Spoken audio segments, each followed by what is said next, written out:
नमस्कार, मैं हूं अर्नब गोस्वामी। आज झारखंड चुनाव के नतीजे आ गए। नतीजों में बीजेपी को हार और जेएमएम कांग्रेस गठबंधन को जीत मिली। इस जीत से एक सवाल उठा है जो गंभीर है। बीजेपी झारखंड में बिना गठबंधन के रघुवर दास के चेहरे पर चुनाव लड़ी थी। उसने रघुवर दास पर जो दांव खेला वो उसे ले डूबा। तो क्या रघुवर दास के नेतृत्व को ना तो पार्टी कैडर का साथ मिला और ना ही वोटरों का। पार्टी के कई बड़े नेता भी बागी हो गए। खुद मुख्यमंत्री रघुवर दास एक बागी नेता सरयू राय से हार गए। तो क्या बीजेपी चुनाव से पहले अपना आकलन यानी कि उनकी असेसमेंट ठीक नहीं कर पाई? कहीं ऐसा तो नहीं कि वो जरूरत से ज्यादा ओवर कॉन्फिडेंट हो गई थी? इसलिए आज मैं नहीं बल्कि पूछता है भारत बीजेपी के प्रदर्शन पर कई सवाल।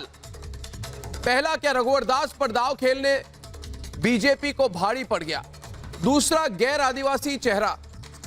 दूसरा और सबसे बड़ा सवाल जो ये आ रहा है सामने कि अगर आज के नतीजों को डिटेल में देखा जाए तो फिर गैर आदिवासी चेहरे की कीमत बीजेपी को चुकानी पड़ी। तीसरा, लोकल की जगह राष्ट्रीय मुद्दों पर चुनाव लड़ना हार की वजह बना।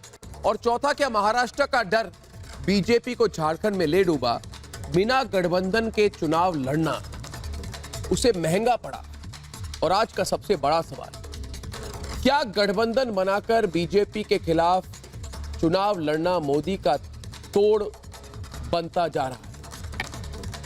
यह सवाल कठिन सवाल है बीजेपी के लिए, मगर मैं ये कह दूं कि यह सवाल मैं ही नहीं आज रिजल्ट के बाद बल्कि पूछता है समूचा भारत।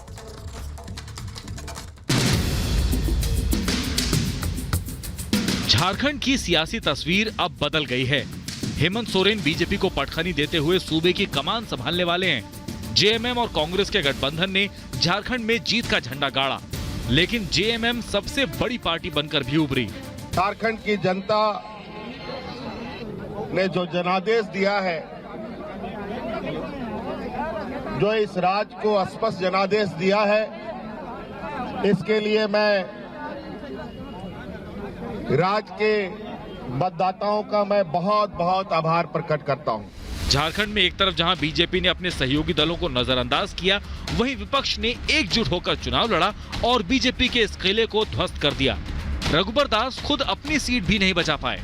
भारतीय जनता पार्टी के कार्यकर्ता मेहनत करें और इस समय हमारे सभी भारतीय जनता पार्टी के कार्यकर्ता दिन रात से चूक की पूरी विश्लेषण करने के बाद ही ये आपसे मैं फिर वार्ता करूंगा। दरअसल 2014 में तीनों पार्टियों ने अलग अलग चुनावी दंगल में ताल ठोकी, लेकिन 2019 में महागठबंधन बनाकर मैदान में उतरे जेएमएम कांग्रेस और आरजेडी ने रघुवर दास का ऐसा खेल बिगाड़ा कि उनकी दोबारा वापसी का सपना ही रह गया। इस एक साल में बीजेपी के हाथ से निकलने वाले राज्यों में झारखंड 5वां है। ऐसे में सबसे बड़ा सवाल ये कि बीजेपी आलाकमान इस हार की गलतियों को कैसे सुधारेगा ताकि आने वाले चुनावों में हार का मुंह ना देखना पड़े, पूछता है भारत।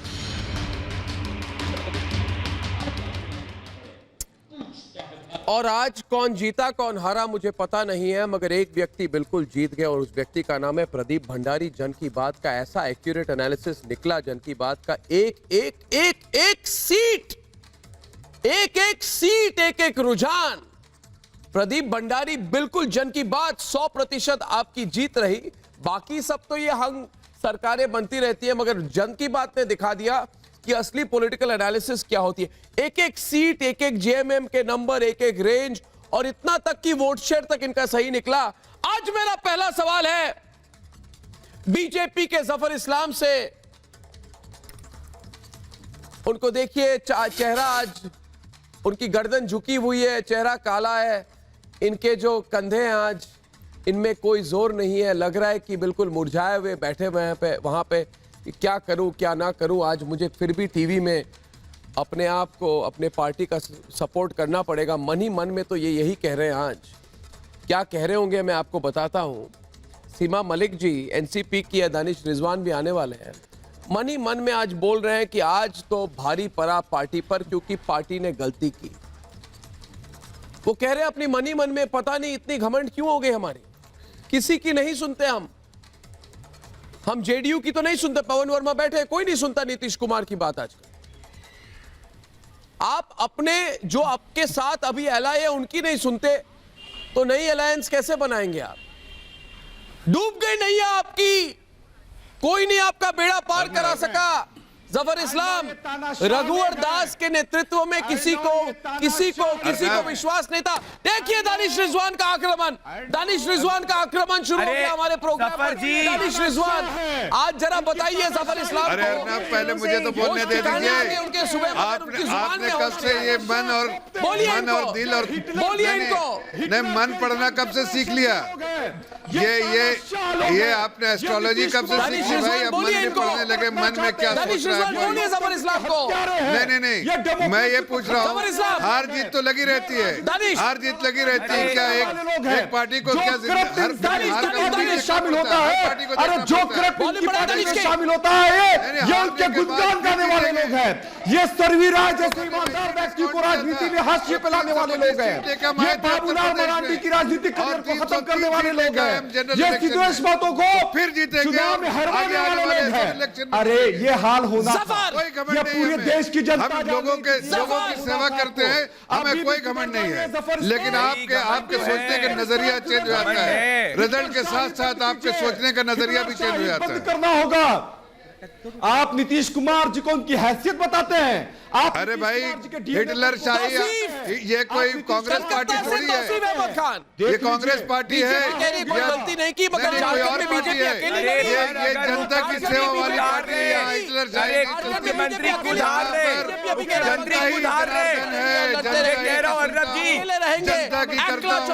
जनता के लिए करता हूँ। भारतीय जनता पार्टी पूरे तौर से समर्पित है जनता के लिए। सीमा जी, आप जैसे बीजेपी कह रही है किसी की जरूरत नहीं है, बार हम अकेले पूरे भारत को जीतेंगे। उसका 1000 बार आप उसका नारा लगाएंगे। अरे हम तो कितने साल अरे लोग, अरे जफर जी, आपको समझना होगा, राज्य स्तर के ऊपर आपका ये अहंकार है। आपके मुख्यमंत्री खुद हार की कगार पे है, वो और उनके खिलाफ लड़ते हैं। बीजेपी के खुद के सर यूं रहा है। आपके सीट के आपके स्टेट में 40 से ज्यादा बीजेपी के बागी होते हैं। आप बाकी लोगों को टिकट देते हैं जो अधिकतर हार जाते हैं। रघुवर का नारा फेल हुआ है, क्यों नहीं है कि आपको जनता राज्य स्तर पे नकार रही है, तब भी आप कह रहे हैं कि घमंड नहीं है, वोट शेयर की बात करते हैं। आपको समझना होगा, जनता नकार नहीं रही भाई, कोई जनता नहीं नकार रही है। 303 सीटें लेकर आए थे इसी। अरे तो लोकसभा में आपको हमेशा मिलेगा, क्योंकि वो मोदी जी के ऊपर है। पर जब भी आपके होता है, नहीं आपको पता है कि नहीं? अरे कैसे पता है जफर जी? आपके मुख्यमंत्री खुद हार की कगार पे हैं। आप सिर्फ नरेंद्र मोदी जी के नाम पे ही करते हैं, जिनको जनता ने 303 दी, क्योंकि वो नरेंद्र मोदी का मैंडेट था। पर राज्य स्तर पे आप देखिए, राज्य स्तर पे आपको महाराष्ट्र के अंदर, झारखंड के अंदर और हरियाणा के अंदर में काम किया। उस 5 साल के काम को लेकर आपने 5 स्टार की सिर्फ सरकार देने के बाद भी आपकी सरकार नहीं बन पाई। और आगे आने वाले इलेक्शन क्योंकि आपने ट्राइबल्स को रिप्रेजेंटेशन नहीं दिया और आपके मुख्यमंत्री एरोगेंट थे। आपको मानना पड़ेगा ये बात। जफर जी, आपको ये बात मानना पड़ेगा। अगर आप सबको साथ में लेके चलते तो ये ऐसे नहीं होता। आपका पुराना से उठ के हमारे मेरे प्रोग्राम पूछता है भारत में मैं, अरे चिल्लाना बंद कीजिए। अरे भाई, अरे मान्यवर मेरी बात सुनिए। बहुत निर्मल कोई भी सेवक हो, बहुत निर्मल स्वभाव के व्यक्ति है पवन वर्मा। आपकी चिल्लम चीकी में वो कुछ बोल नहीं पा रहे। आप ऐसा मत कीजिए, पवन वर्मा से मुझे बात करने दीजिए। देखिए, बड़े निर्मल स्वभाव के व्यक्ति हैं, चिल्लाते नहीं है, मगर सूझबूझ इनकी बहुत है भारतीय राजनीति की। पवन वर्मा जी मेरी बात सुनिए। जो अंग्रेजी में कहते हैं माई वे और द हाईवे हो गया है बीजेपी का अप्रोच। अब आपकी भी जरा चिल्लाइए मत ना, जरा जफर जी को डालिए राइट हैंड साइड पे। ये दोनों, इनके बीच में बहुत प्रतिस्पर्धा है। मेरी बात सुनिए पवन जी मेरी बात सुनिए। अभी पवन वर्मा चले गए, अभी ये निकल गए। पवन वर्मा और जफर को जरा लाएंगे स्क्रीन पर। प्रज्ञा जी, मैं हाथ जोड़ के आपको रिक्वेस्ट कर रहा हूं। अब पवन वर्मा जी, पवन जी से सिर्फ 2 सवाल पूछने। नहीं रुकिए ना, पवन जी से कुछ बोल। पवन जी ऐसे पवन जी आप रुकिए ना, आपका एंकर कब से बन अण्णा गए? मुझे 2 सवाल पूछने हैं। पवन जी के मन ही मन में आज लड्डू फूट दीजिए ना अण्णा। मन ही मन में पवन जी के लड्डू फूट रहे हैं। और पवन जी आज बोल रहे हैं जो मैं नहीं कर पाया मेरे लिए आज ये हेमंत सोरेन ने कर दिया, जो मैं नहीं कर पाया झारखंड के लोगों ने कर दिया। और पवन जी आज आपसे मैं पूछना चाहूंगा, जो अंग्रेजी में अप्रोच होती है माय वे और हाईवे, या तो मेरी बात या किसी की और बात नहीं चलेगी, जिसकी लाठी उसकी भैंस। अब ये एनडीए में लाठी तो सिर्फ बीजेपी के पास है, मगर आज भी बीजेपी मानने को तैयार नहीं है कि कोई गलती की। खुद रघुवर दास चुनाव हार गए मगर नहीं मानेंगे ये लोग। रघुवर दास चुनाव हार गए तो जरूर हुई होगी। अरे भाई किसे तो मैंने बीजेपी कहा के बागी समीक्षा की सरयू जाएगी। राय से हार गए वो। बीजेपी के बाबरागी नेता बड़े बोलने तो दे मुझे। अरे इतनी अहंकार, इतना घमंड ठीक नहीं होता है भाई। आप बोलिए, ठीक है आपके पास आप- 350 आपका सीटें चैनल है, हैं, जितना चाहेंगे मगर जरा आप बोल भारत के पाएंगे। लोगों के बारे में भी हमारी सोच आवाज दबा दीजिए। लीजिए। आप दबाइए हमारी पवन आवाज। वर्मा आप देखिए, चाहते हैं कि भारतीय जनता पार्टी की देखिए, आवाज दब जाए आज। देखिए सरयू, इसलिए भी मैं- अरे मैं नहीं दबा रहा आपकी। सरयू राय आपके साथ होते तो ये हालत होती? सरयू राय आपके साथ होते तो ये हालत होती?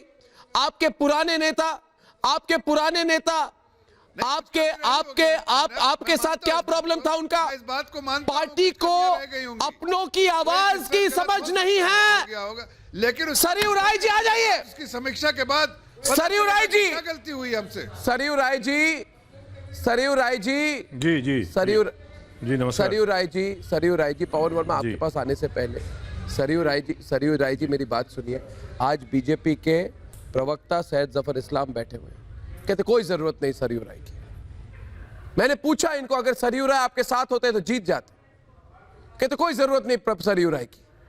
कौन है सरयू राय ये पूछ? ऐसा कभी नहीं कहा। जफर जी क्यों ऐसा बोल रहे हैं? ऐसा बिल्कुल नहीं कहा, बिल्कुल नहीं ऐसा कहा। हमने कहा कि समीक्षा करेंगे, कहां कमी रह गई है। ऐसा ही कहा, थोड़ी मिर्ची मैंने लगा दी, मगर ठीक है, थोड़ी मिर्ची मैंने लगाई, मगर वैसा ही तो मान रहे ना बात आप। आप ऐसा सरयू राय को आज सॉरी बोलने का दिन नहीं है। हम उनसे उम्र में बहुत छोटे हैं और बचपन से उनका आदर सम्मान कर रहे हैं। हम उसी प्रदेश से आते हैं, लेकिन इसलिए जानते हैं कि वो एक बड़े नेता हैं और उनका मान सम्मान हमारे नजरों में बहुत है। दानिश, ये क्या दानिश से सहा नहीं जा रहा है। दानिश कुछ पूछ रहे हैं आपको। सरयू राय जी देखिए, दानिश जैसे ईमानदार नेता को, सरयू राय अरे भाई, जैसे ईमानदार नेता को अपने पार्टी से निकाल आज दिया। इनकी आवाज और आप थोड़ी कह रहे हैं बुलंद कि आपने होगी, कुछ नहीं किया, लेकिन आवाज आपने कुछ नहीं ये किया। 4 आप दिन की चांदनी ईमानदारी फिर के अंधेरी हत्यारे रात में हैं। चारों को रखे स्क्रीन पर। सरयू राय कन्या, जैसे बोला था, ईमानदार देखिए नेता को उत्तर पार्टी से प्रदेश निकाला इलेक्शन है। के बाद आप भी ऐसे ही नसीहत कहा देते था, हैं, ईमानदारी उछल की रहे बात थे करते ये लोग हैं। हवा में। भ्रष्ट बाद में क्या हुआ? मुख्यमंत्री, उत्तर प्रदेश के इलेक्शन आज सरयू राय, लेकर हम आए बचाने के लिए। General election. आज सरयू राय, पवन वर्मा,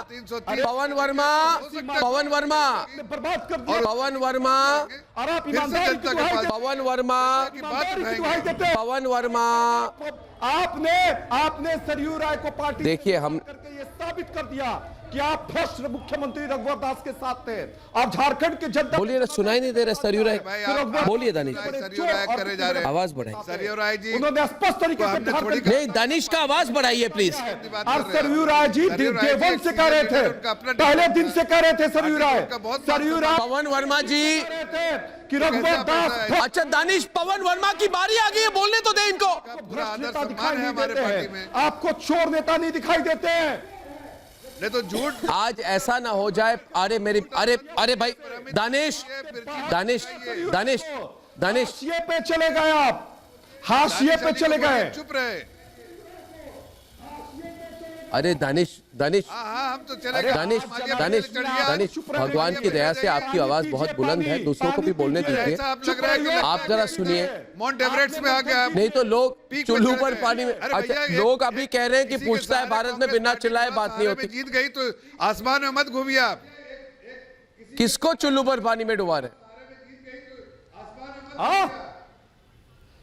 अच्छा पवन वर्मा जी, अब पवन वर्मा बोलेंगे। पवन वर्मा जी, ये क्या हो रहा है? भ्रष्ट ये क्या हो रहा है?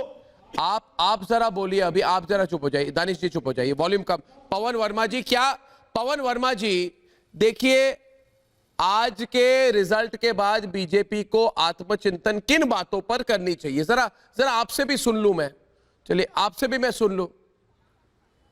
अभी लाइन चली गई जब मैंने सवाल पूछा। देखिए, आपने इतनी देर से उनको वहां पे रोके रखा। जैदी जी, आप सुन रहे हैं मेरी बात? आप ही बोल दीजिए बीजेपी को किन बातों पर आत्मचिंतन करनी चाहिए, बोलिए इनको, बोलिए आप जैदी जी।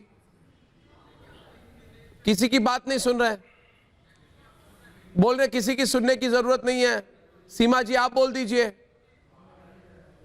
किसी की नहीं सुन रहे, सरयू राय की नहीं सुन रहे, किसी की नहीं सुन रहे। सीमा जी, आप बोल दीजिए जफर को। बारे में अपनी बातें कह दूं? आप गलत फहमी, आप क्यों मिर्ची लगा? अरे आप अपने आप को, मैं बोल देता हूं ना। सीमा जी, आपकी आवाज चिंता करेगी, जरा आवाज। पार्टी चिंता करेगी, समीक्षा करेगी, तौसीफ सीमा, इंट्रोस्पेक्ट करेगी और जी देखेगी। आवाज अरे नहीं आ रही मेरी आपको? आवाज जी, मैं यही ऑडियो। कहना चाहूंगा कि इस तरह का एरोगेंस है इनमें। आप आज भी देखिए, आज भी वो उस एरोगेंस को ये छोड़ नहीं पा रहे हैं, जिसकी वजह से इनको इस तरह की चीजें झेलनी पड़ी हैं। और ये बिल्कुल भी ग्राउंड, ये जो सरकार है बिल्कुल भी ग्राउंड रियलिटी से बिल्कुल इन्होंने अपने आप को काट लिया। और ये कहना कि देखिए, रघुबर जी की जो बात है वो सही है कि चलिए उनकी वजह से आप हारे, या उनका जो एरोगेंस था और जिस तरह से वो लोगों का अपमान करते थे, उनका बिहेवियर अच्छा नहीं था, वो एक अलग चीज है।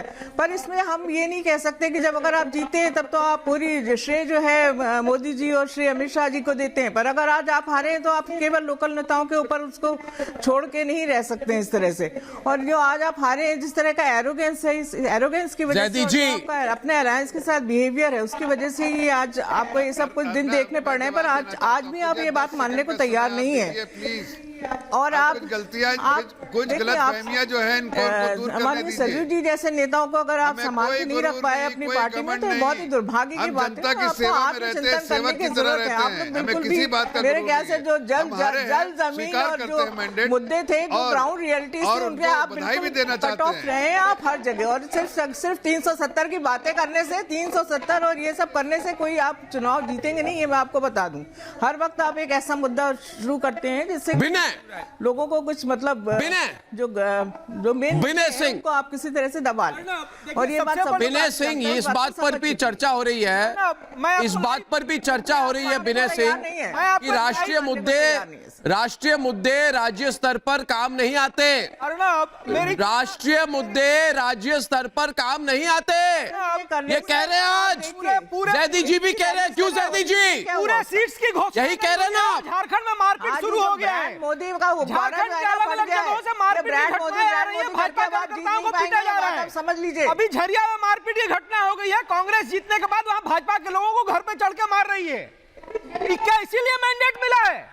अभी मारपीट की घटनाएं शुरू हो गई है। जैदी जी, ये अपराधियों को जिता करके भेजा है आपने।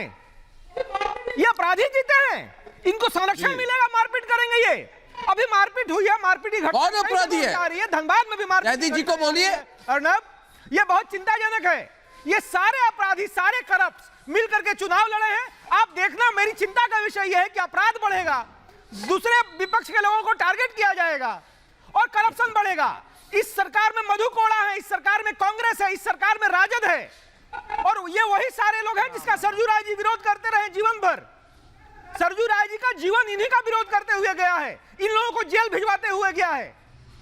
मेरी तो रुचि का विषय यह है कि इन अपराधियों के प्रति राय साहब का रुख क्या होगा। दानिश, अपराध पे प्रवचन दीजिए, अपराध पे प्रवचन। अरे मारपीट शुरू हो गई भाई। का सबसे ज्यादा अपराध कर रहे हैं, वो उत्तर प्रदेश है, हथियार निकाल कर गोलियां चला रहे हैं। अपराध पर प्रवचन। अभी पूरे भाई सुन लीजिए, आपको झारखंड की जानकारी नहीं है, मारपीट शुरू हो गया है। जैदी जी, यूपी में सबसे ज्यादा अपराध है। अपराधियों को जिता के भेजा है आपने। अर्णव जी, हम किसी हिंसा का समर्थन नहीं करते। जैदी जी, त्रिपुरा के अंदर चुनाव के जैदी बाद जी, मेरा सवाल आपसे ये है कि आज मैंने सोचा था बीजेपी वाले सुनेंगे। मेरा सवाल ये है, और जफर जी इधर है, किसी की बात नहीं सुन रहे आज। क्या बीजेपी को गठबंधन नहीं करने की कीमत चुकानी पड़ी? पहला सवाल। जबकि कांग्रेस, जेएमएम और आरजेडी के महागठबंधन का फॉर्मूला काम कर गया। क्या मोदी का डर को जीतने का उपाय महागठबंधन है? अगर महागठबंधन है, आप महागठबंधन मत कीजिए, आप छोटा गठबंधन कीजिए, मीडियम गठबंधन कीजिए, साझी गठबंधन कीजिए।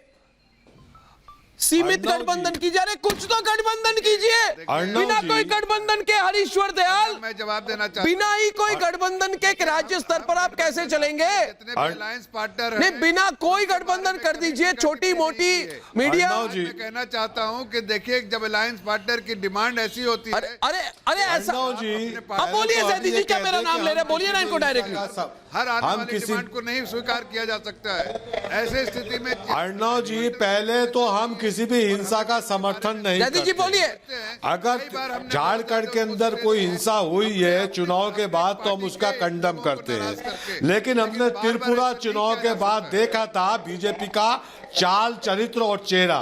त्रिपुरा चुनाव के अगले दिन सारे सीपीएम दफ्तरों को, कम्युनिस्ट पार्टी के दफ्तरों को इन्होंने आग के हवाले किया था, वहां मूर्तियां तोड़ी थी। ये त्रिपुरा में हमने इनका तांडव देखा था, पूरा तांडव देखा था हमने। तो ये आप अपना आईना खुद देखें। दूसरे ये कि झारखंड के लोगों ने अपनी पोशाक बदल दी है। प्रधानमंत्री ने उस पोशाक का शायद अध्ययन नहीं किया, या प्रधानमंत्री जी ने वो पोशाक नहीं देखी जो प्रधानमंत्री पोशाक देख के दंगाइयों को हरीश्वर दयाल जी, वोटर को नहीं पहचान पाए। झारखंड के लोगों ने, कोई जीती नहीं, झारखंड के लोगों ने अपनी पोशाक बदल दी। हरीश्वर दयाल जी, अब जिस पोशाक को बदला है वो देखें। आप तो कंधे में बैठ के किसी के मेरी पार्टी ट्रैवल के लिए काम करती है, विचारधारा के लिए काम करती है, देश तोड़ने के लिए काम नहीं करती है। आप किसी गठबंधन का पार्टनर है कि किसी पार्टी के साथ है, ताकतों को आप तो या कोई देश को बचाना है, जिसके बारे में देश के संविधान को बचाना है, उसके बारे में बता सकते हैं। बचाना। आप क्यों खुश है भाई? आपकी खुशी का क्या पैमाना क्या है? बीजेपी, आप देखिए, मोदी विरोधी है। जफर भाई, एक चीज है, मेरी खुशी का पैमाना यही है, मैं समझता हूँ। आप कह रहे थे, ये कह रहे थे जनता उखाड़ के फेंक रही है। झारखंड के अंदर हिंसा चुनाव के बाद हुई है, तो मैंने तो बस इतना ही बताया है कि त्रिपुरा के अंदर चुनाव के बाद क्या हुआ था ये पूरे देश ने देखा था। हरीश्वर दयाल जी, चुनाव के बाद सारे कम्युनिस्ट पार्टी के दफ्तरों को जलाने का काम आरएसएस लोगों ने किया था, समझ गए। और झारखंड के लोगों ने अपनी पोशाक चेंज कर ली। प्रधानमंत्री पोशाक देखकर दंगाइयों की, हरीश्वर दयाल जी जवाब दीजिए। पहचान लेते हैं, तो शायद पोशाक झारखंड के वोटरों ने जो पोशाक चेंज की, मैं सुन रहा हूँ, नहीं देख पा रहे। इन्होंने दूसरी फ्रीक्वेंसी पकड़ ली। मैं सुन रहा हूँ। जैदी जी बोल रहे हैं, हरीश्वर दयाल जी, जैदी जी बोल रहे हैं कि मुसलमानों के खिलाफ जो इशारा प्रधानमंत्री ने किया था, वो कहने की कोशिश कर रहे हैं, उसका जमकर जवाब मुस्लिम कम्युनिटी ने दी है। यही कह रहे हैं ना जैदी जी? आप कह रहे हैं उसका जमकर जवाब मिला है, सिर्फ मुस्लिम कम्युनिटी से नहीं, दूसरों से भी। यही कह रहे हैं ना आप? तो यही कह रहे हैं, तब बोलिए, सीधी बात बोलिए। घुमा फिरा के जलेबी की तरह बात करते हैं। देश ने दिया, देश दे रहा है। नहीं, देश ने क्या दिया? बोलिए इनको। अर्नब जी, बीजेपी ने जो कोशिश की, ये उसका जवाब। आवाज गई। हेलो जी, बोलिए।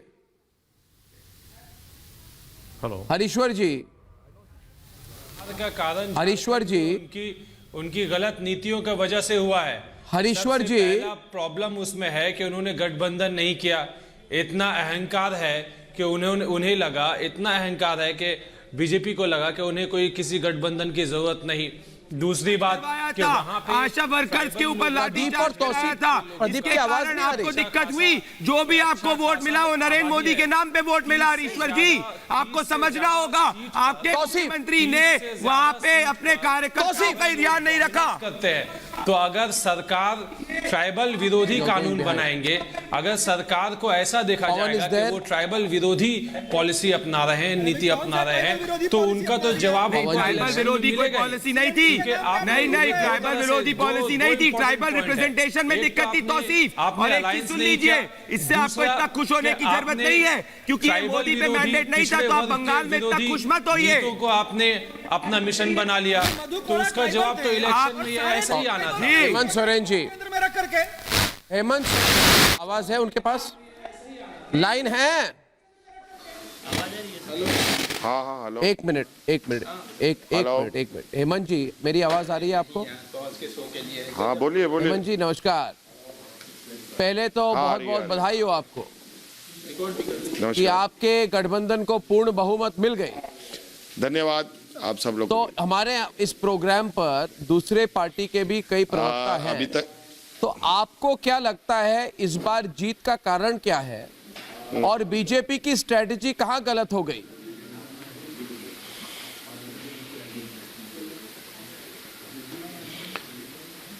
भाई साहब, बीजेपी जी ने जो स्ट्रेटजी बनाई होगी वो तो उनकी अपनी बात है, मैं उस पर क्या टिप्पणी करूंगा।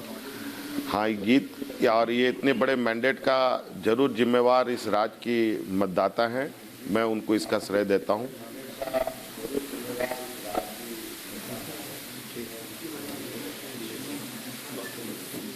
आपने कहा कि रघुबर जी ने अपने पावर को मिसयूज किया था। वो पहले मुख्यमंत्री थे जो 5 साल का टर्म खत्म कर पाए, तो आपने ये क्यों कहा कि इन्होंने अपने पावर को मिसयूज किया था?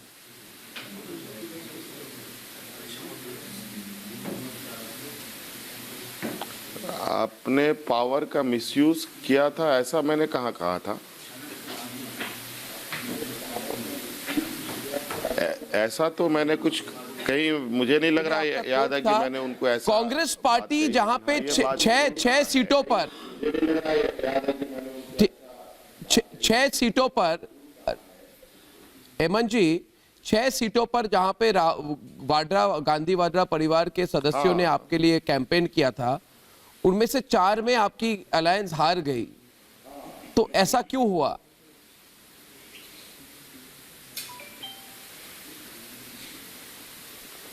मैं सीट टू सीट नहीं बता पा रहा हूं, कहां कहां की बात कर रहे हैं आप?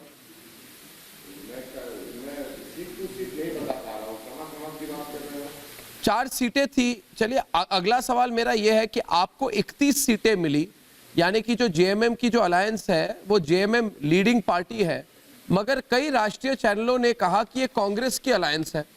अब ये बात कई सोशल कमेंटेटर्स, पॉलिटिकल कमेंटेटर्स ने इस पर बोला कि ये कांग्रेस की अलायंस कहां से हो गई, क्योंकि अगर जितने सीटें मिली हैं 46 सीटें आपको मिली हैं, उनमें से 31 सीटें आपको मिली हैं, तो फिर ये कांग्रेस अलायंस क्यों कही जाती है? ये तो हेमंत सोरेन की अलायंस है।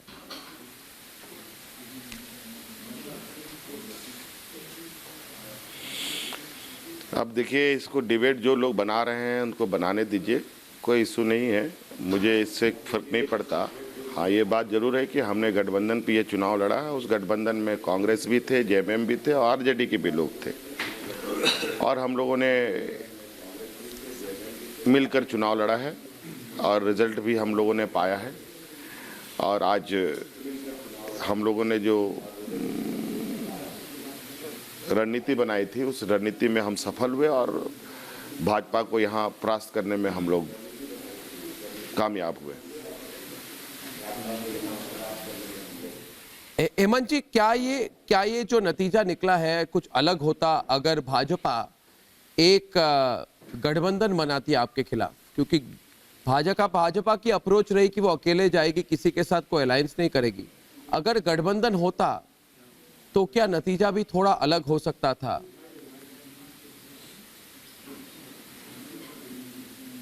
देखिए, वैसा पता नहीं भाजपा की क्या सोच है। हम गठबंधन करें तो पेट में इनकी दर्द, ना करें तो भी इनके पेट में दर्द, और आप कह रहे हो कि वो गठबंधन में जाता है तो उनकी अच्छी होती, नहीं गए इस वजह से खराब हो गया। आखिर गठबंधन को लोग गाली भी देते हैं, गठबंधन को लोग सराहते भी हैं, ये थोड़ा ये समझ से परे है। हमें भी बहुत कुछ कहा गया, गठबंधन नहीं ठगबंधन है वगैरह वगैरह कहते रहते हैं। अब भाजपा बताए कि वो गठबंधन से उनको नुकसान हुआ है कि नहीं हुआ है, तो भाजपा के लोग बता सकते हैं।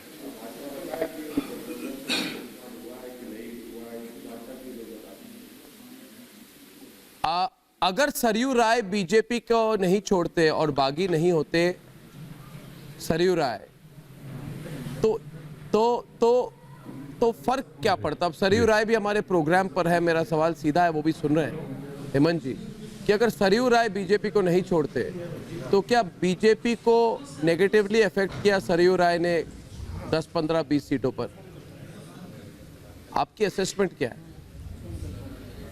देखिए, सरयू राय जी ने बहुत ही हिम्मत वाला कदम उठाया, इसमें तो कोई दो मत नहीं है। और मुझे लगता है जिस व्यक्तित्व के वो हैं उस व्यक्तित्व के हिसाब से उन्होंने अपना काम भी किया। और जो लोग भाजपा के विरुद्ध और मुख्यमंत्री के विरुद्ध आवाज़ उठाया उन सभी को इन लोगों ने दरकिनार कर दिया। सिर्फ सरजू राय जी की नाम नहीं, इसमें कई नाम आपको देखने को मिलेंगे जो भाजपा से अलग हट करके चुनाव लड़े हैं, चाहे वो इंडिपेंडेंट हो चाहे किसी दूसरे दल से टिकट लेकर के। तो इसमें ये बात जरूर है कि सरजू राय जी आरएसएस और भाजपा से जुड़े वरिष्ठतम नेताओं में से एक हैं और इन्होंने इस चुनाव प्रक्रिया में, हम तो विगत 2.5-3 सालों से इस सरकार की नाकामी को लेकर के हम सड़कों पर थे ही और लोगों का जो आक्रोश पहले से ही था इस राज्य के लोगों पर, लोगों के सोच पर, जो धीरे धीरे मौजूदा सरकार के खिलाफ जो अंदर खाने एक बहुत ज़बरदस्त आक्रोश था, उस आक्रोश को हमने समझा था, उसको महसूस भी किया था। और चूंकि ये लोग भी अब चुनाव का इंतज़ार कर रहे थे, चुनाव का समय आया और सरजू राय जी ने भी जो निर्णय लिया इस चुनाव में वही है कि दाल में तड़का का काम कर गया, तो स्वाभाविक है कि चुनाव और इंटरेस्टिंग हो गया।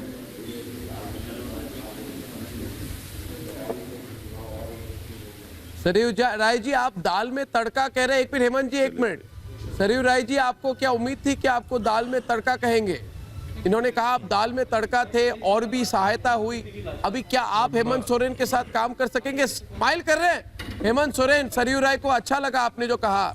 सरयू राय जी कुछ कहिए, लोग कह रहे हैं कि आप अभी एक नया अरेंजमेंट होगा आपके और हेमंत सोरेन जी के बीच में।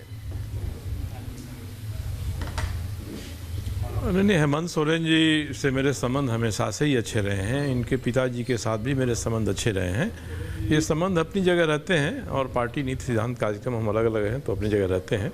इसके बाद भी हम लोगों के व्यक्तिगत संबंधों में कोई असर नहीं पड़ा है और हेमंत सोरेन जी के लिए मेरे मन में काफ़ी प्यार है। मैं उनके प्रति शुभकामना व्यक्त करता हूँ। अच्छा करें, उनको जो पद मिल रहा है उस पद के अनुरूप गंभीर बने और गंभीरता को बढ़ाएं, सब लोगों को लेकर चलने का प्रयास करें। पिछली सरकार ने जैसा किया विपक्ष के साथ, बिल्कुल। एक अच्छी बात यह है सरयू राय जी की ये जगह ये कह रहे हैं आप उनके जी आपको कह रहे हैं कि आपके उम्मीदों पर खड़ा उतरेंगे। अच्छी बात यह है सरयू राय जी, हेमंत सोरेन जी, कि ये नया युवा नेता है आजकल। ये कोई आपके जगन रेड्डी हो या फिर हेमंत सोरेन हो, दोनों मतलब यंग युवा नेता है, सामने उभर के आ रहे हैं और अच्छी बात है कि पार्टी में इनको मौका मिला है और आगे क्या होगा वो देखेंगे। हेमंत सोरेन जी, सरयू राय जी, आप दोनों को नमस्कार, बहुत बहुत धन्यवाद। जफर जी कुछ तो कहिए आज, कुछ तो कहिए। सब लोग सेलिब्रेट कर रहे हैं, हाथ से निकल गया आपका बड़ा मौका निकल गया जफर जी, कुछ वापस नहीं आने वाला है। वापस आएगा क्या? प्रदीप आने वाली है क्या? मुश्किल है बिल्कुल अर्नब जी, बात निकल गई, सुनिए अभी कुछ नहीं हो पाएगा। अर्नब जी, आपने उत्तर प्रदेश के इलेक्शन से पहले आपने इसके संकेतों को ध्यान में नहीं रखा था। आपने पहले 65 पार का नारा दिया, इसके अंदर आप अपने कार्यकर्ता सरयू राय को साथ में लेके नहीं चल पाए। आपने यहाँ पे दिक्कत की और आगे चल के आपका दिल्ली का चुनाव भी आने वाला है जहाँ पे जफर जी आपको कांटे की टक्कर होगी। तो आपको ये देखना होगा हर इलेक्शन में मैंडेट ये गलती कर रहे हैं आप लोग। तब आपको ये गलती कर रही है बीजेपी हर इलेक्शन में सिर्फ और सिर्फ बिल्कुल नरेंद्र मोदी और अमित शाह को सामने रखना ठीक नहीं है। आपको राज्य लेवल पर, स्टेट लेवल पर अपनी लीडरशिप बनानी होगी, मजबूत करनी होगी और प्रोजेक्ट करना होगा। अब आगे बढ़ते हुए दूसरी डिबेट की ओर। पिछले कुछ दिनों से CAA या